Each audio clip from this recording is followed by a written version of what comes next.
What's up everyone, it's Shem. Great to have y'all back here for another video and welcome to my one-bedroom apartment here in Houston.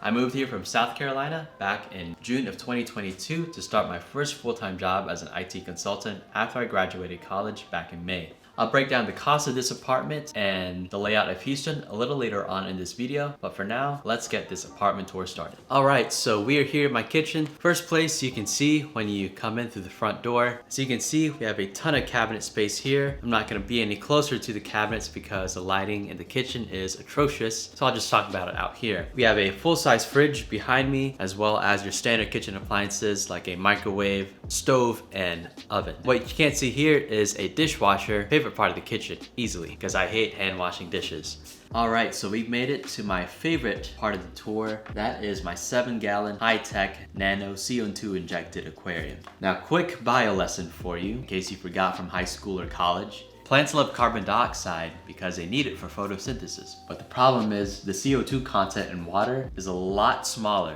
compared to the CO2 content in the air when you're on land. So what a lot of aquascapers do to grow more demanding plants is they inject CO2 directly into the aquarium. And for this tank's inhabitants, his name is Kurama, who is a Naruto character. He's a red betta fish who's been a pleasure to keep and have in this aquarium for the past 2 weeks since when I got him. The story of how I got him is kind of sad because his predecessor, Minato, who I had for maybe 6 or 7 months, he passed away over the weekend while I was out of town. So then when I got back, I saw that he'd passed on to the big aquarium in the sky. So a few days later, after making sure my water parameters were all good, I went to the fish store again and I got Kurama. And for a cleanup crew that eats any algae or food that Kurama may miss, I have some Amano shrimp in here, which are pretty good nano tank cleaners because they have a low bio load and don't contribute that much waste to the tank. So I think that pretty much wraps up the aquarium segment. Let's move on to my living room. Now we're in the office section of my living room. Here we have my trusty old stand-up desk and this 4K monitor behind me. And yes, that is 2 computers you see there. Those 2 are for work. Then I also have my own personal laptop. So in total, I have 3 computers on this desk. 4K monitor, I pretty much use it for my editing. It's nice to have Premiere Pro on a big 28-inch monitor. But for my job, I am going into the office for most days of the week. And then by the time that I do get home to do more work, I decide to sit on my couch because the couch is more comfortable to work on when you've been in the office all day. Alright, so now we're in the sectional part of my living room, the main part where all the magic happens. On my meals, I eat right here on this seat, and what's cool about the coffee table is that you can pull it up like a table and it makes eating a lot easier because the table's closer to you. So that's one neat thing about this IKEA table that I really like and this whole setup here. I watch all my shows in the big TV in front of me, just chilling on my sectional area back here. And also, I like to play on my games. I have a Switch that I just got for Christmas, and then an Xbox that I bought for myself as my escape from the sadness of being forced to go back home my sophomore year of college when quarantine started, and then a big JBL speaker that I like to play music on throughout the day. And then my TV, I got this LED light set that you can put behind it. This light set will sync with the colors on your TV, and it makes the gaming and watching movies and TV shows a lot more immersive. And also, as you can see, that canvas of the Damn album by Kendrick Lamar. One of my college friends, my close college friends, made that for me for my 21st birthday. Shout out to him for that cool piece of art back there. Okay, so I think that wraps up the living room portion. Now let's go on to my bedroom. We're now in the bedroom part of this tour, and as you can see, we have a music section. Why not have some in-bedroom entertainment? So my bed frame is the only piece of furniture that's not from IKEA, and it's really easy to fold, and it's really sturdy.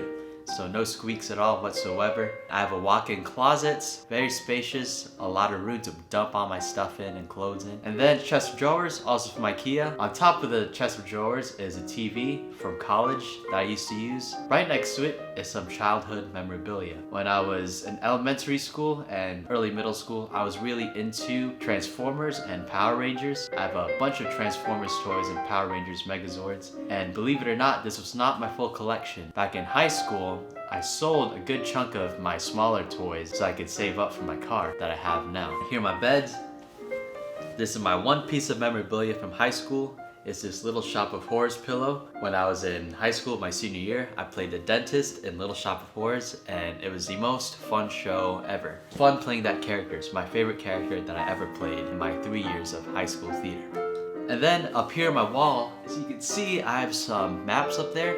They're actually scratch off maps for you to scratch off with a coin once you visited those places. So as you can see, the US is not that scratched off. I'd like to cover the Midwest and see all the national parks. Also, I want to scratch off the entire world as well, metaphorically on that piece of paper. Not literally. Only the US and the Philippines are on there, and I haven't left the US since I moved here, and I want to visit all these countries, and I hope to be able to do it one day. Alright, so this wraps up our bedroom section of the tour. Now let me just quickly talk about the bathroom. Pretty good counter space. There's a toilet, there's a shower. I don't know what else is there to show in the bathroom. And also in this unit is an in-unit washer and dryer. Bet y'all don't have that in New York City for under $2K. That's one of the nice things about living here in Houston. Yeah, a lot of space for a lot less than what you'd be paying for in New York.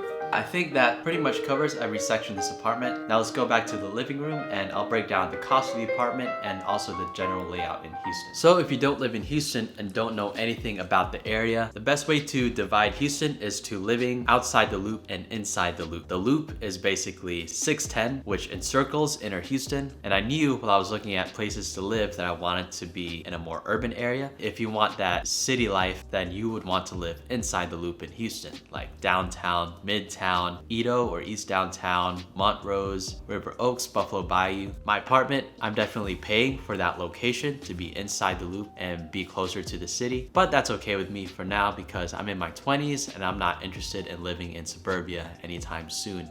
When I was still living in South Carolina, I wanted that young, hip, 20-something in the city type of life when I graduated out of college. That's why I chose to live inside the loop and pay that premium for it. So breaking down the cost of this apartment, the base rent is $1,530, but after all these extra fees like valet trash, amenity fees, and sewage and water admin fees, that pushes the base monthly rent pretty much around $1,600 before the actual water and sewage uses.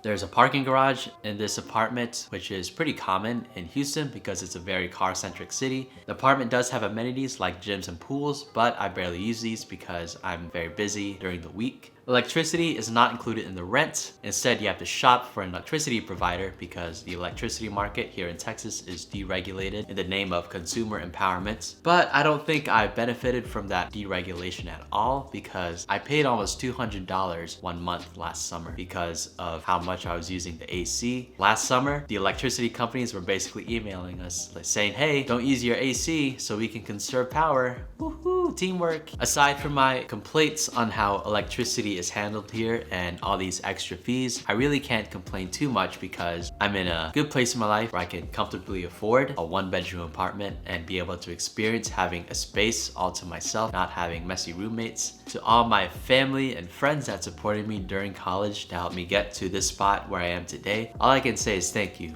I wouldn't have been able to make it here without your support, whether it was monetary or emotional support. All that support contributed in some way to the position where I am today. So that's getting a little too deep for a casual apartment tour, but if you're still here, make sure to like the video and subscribe to the channel if you haven't yet. Leave a comment down below what you think, any questions you have about Houston or anything like that. Thanks again for watching. I will see you in the next video. Bye!